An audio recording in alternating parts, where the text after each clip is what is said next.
productivity requires aim, orientation, responsibility, discipline, all of that willingness to work, that willingness to make sacrifices, which is the hallmark of maturity in the service of a higher goal. And that responsibility, that productive responsibility, should manifest itself in relationship to the individual. So you should be responsible to yourself and your future self, the community of selves that you are across time. And then you should be responsible for and productive for as many people as you can manage. And so that might be first your intimate partner, your wife, second your parents, your siblings, your children, maybe your children primarily, although there's a trade-off there with your wife. Then your local community, then your broader community. You want to take on all that responsibility if you can, in a sense that's both productive and generous, that gives you something to do, justify your miserable life to yourself and everyone else, and you need to do that. It orients you solidly in the world if you do that, and it gives you a dragon to fight, a real one, and that's where the gold is. So, as everyone has known forever, and as we continue to remind ourselves, how should you arm yourself? Well, that's kind of what a humanities education teaches you to some degree. Arm yourself with words.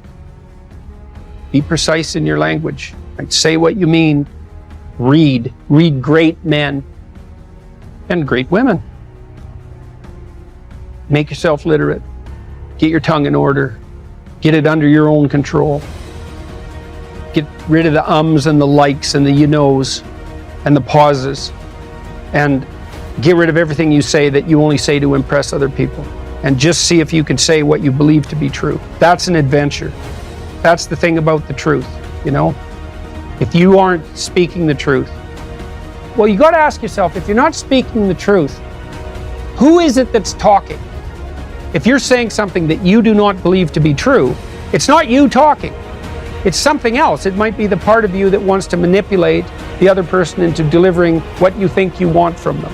Well, what is that spirit of manipulation that you've allowed to possess you? It's not you. Let's say you decide to live your whole life in that instrumental manner. You're going to craft your words like the student who says, well, I'm going to write what the professor wants to hear so I get the grade. It's like, well, you just turn yourself into that. Well, who is it that's doing that manipulating? It's not you, because those aren't your words. So even if you get the grade, it's not you that got the grade. It's the false you. It's the manipulative you. So you do that your whole life. You don't have your life. And then you think, well, God, that was a miserable life. I manipulated everybody. They were so damn stupid. They were sucked in by it. They're all contemptible. Everyone does it, which they don't, by the way. And so that's a pathway to bitterness. Partly because if you're a manipulator and you use your language falsely, you don't live your own life. You live the life of whatever possesses you when you think it's you manipulating. And so you live the life of the spirit of manipulation. And there's no difference between that in some fundamental sense and demonic possession. So if that's what you want, go right ahead. But what you miss is the adventure of your own life. Because if you say what you think, this is a really important thing to understand. You have no idea what will happen if all you do is say what you think.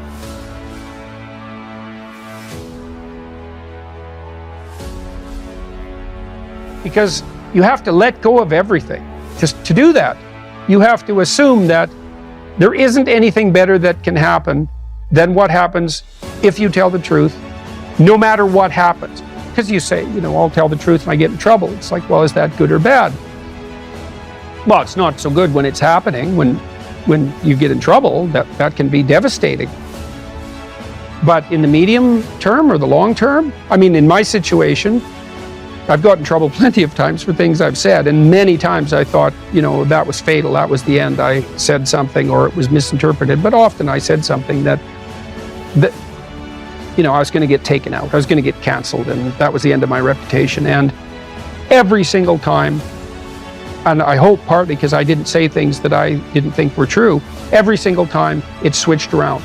And so eventually, the cancellation attempt not only failed, but massively backfired. But man, living in that gap between when the pressure was on, let's say, and it turned around, that wasn't pleasant. But it's certainly adventurous because you don't know what's going to happen. And maybe that is the adventure of your life, right? Imagine that the world was constituted so that the true adventure of your life emerged as a consequence of truth in speech and action. Because that would be reflective of the real you, so it would be you living. And then imagine that the adventure that would occur if you dwelled in the truth would be so overwhelming that it would justify all the suffering. And I think that's true. The great people I know are brutally truthful to themselves and other people. And they have insanely adventurous lives. And they also get more and more and more competent. I've talked to my daughter a lot about this. My daughter runs my companies. My daughter didn't know much about business when she started, and she was pretty sick too, and she didn't know a lot. And so it was easy for people who thought they knew a lot about business to pull the wool over her eyes.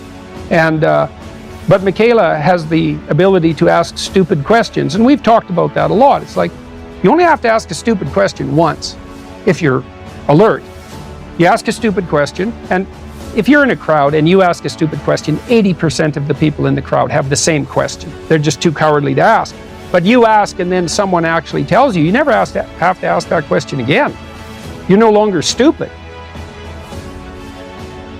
I once read a good description of Christian charity, and it was productivity plus generosity, which I really liked because the hyper empathic types only concentrate on the generosity end of that. It's like, I'm generous, yeah, but like, do you have any money? No, I'm generous with other people's money. Yeah, well, you know, you're missing half the equation there. And that's really the distinction between conscientiousness and agreeableness from a personality perspective. Those are two cardinal personality traits. And agreeableness, which is basically an empathy dimension, has no correlation whatsoever with success in enterprise, business, creative domains. In fact, among managers, agreeableness looks like it's slightly negatively correlated with success because hyper-agreeable managers can't say no. And they can't discipline their employees, they can't set limits, and they're susceptible to manipulation. So productive generosity is pretty good. There is more to it, obviously, more to being a man than productive generosity, but as a central notion, that's a good one. Can you get a job or a career? Can you educate yourself? Can you regulate the draw of temptation, drug and alcohol use in particular, sexual temptation as well?